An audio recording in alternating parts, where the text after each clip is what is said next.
Hey, ngeshela intombi la ngiyibhalela la enkundleni zokuxhumana, ayibhalela kwazi kwaya saxhumana impela.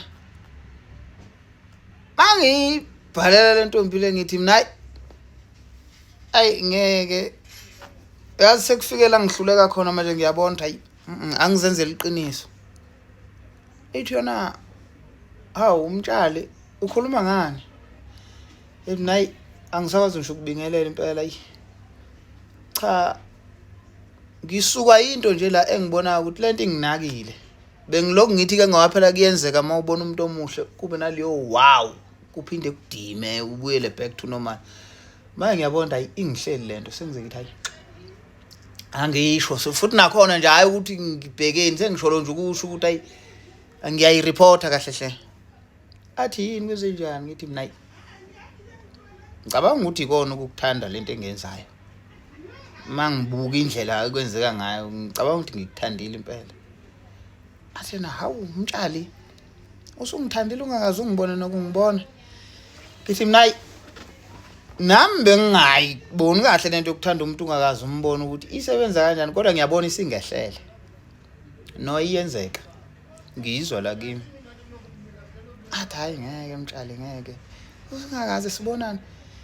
Ngithi mina hayi phela kahle kahle akufanele ngabe uyangiphikisa ngoba ngikuxoxela ngento eyenzeka kimi.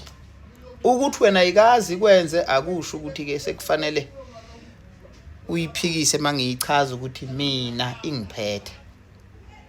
Futhi ke ngiyakunika nawe into yokuthi uma kuukuthi wena weneliswa ukumbona umuntu singabonana. Ngoba ngiyeza ukubhikisha kwakho ukuthi ufuna ukuba ngaphesheya. Athi nayi angazi kodwa nje ayi lento yokuthi ngithi mina hayi ukhululeka ngokungibona nokungangibona. Mina ngazi amakholwa uJesu amthandaze ngamazi. uNkulunkulu simbiza singamazi ngoba ikhona ipicture eyakheka la emakhanda ethu ngento esayitshenwa noma esizwa abantu beyishumayela. So ke mina kungcono ngingcono kakhulu kunamakholwa ngoba wena nginazi izithombe nama video nokukhuluma kwakho nje impilo yakho uyayiveza la. So ngiyazinika into ethi maybe 65% ngiyamazi lo muntu engikhuluma naye nengikhuluma ngaye. So ngingcono kakhulu uyabo. Athena ayi ngiyakuzwa ngithi nje yabo nje mina lo muntu lo engimbona la efonini yami zonke izinsuku, lo muntu okhuluma la uye lengimthandayo. Ngaphandle ke makuwukuthi wena makuwukuthi nje ukuthi ngithanda umuntu ngingamazi, uneside elikhulu kakhulu engingalazi elingangishintshisa kulomuntu engimbonayo. Nalapho ke ngisangashintsha phela manginganika izizathu zokungasakuthandi. Uma kuwukuthi ngichazwe ubone ngathi ngichazwe into encane. Mina kodwa bengisho nje kule le presentation nje ingwinile le oyenza la ku social media. Hayi angisho ukuthi hayi nami bengingasho ukuthi khona mhlambe vumani noma nawe ngithandeke yini ngiza kuwe nje ngoba vele ngiyazi ukuthi awungithandi mhlambe ngaphandle ke mangabe ayilaki yami.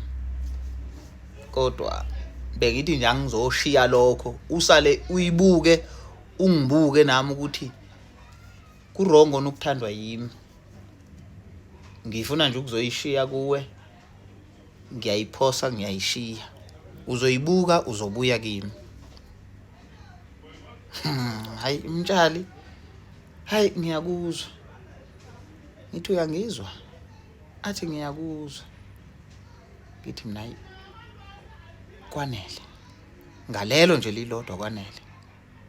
Athi nayi usho ukuthini mawuthi kwanele? Ngithi mina ukuthi nje uthi uyangizwa yini enye ngisathi ngiyayifuna. Angilindele phela ungazi ukuthi uyangithanda yimi othanda wena. Mawuthi nje uyangizwa hayi mina kuyanganelisa lo. Hayi bo umtshali hayi phela ngisho kanjalo ngithi hayi ungabusasho nje enye leyo nje.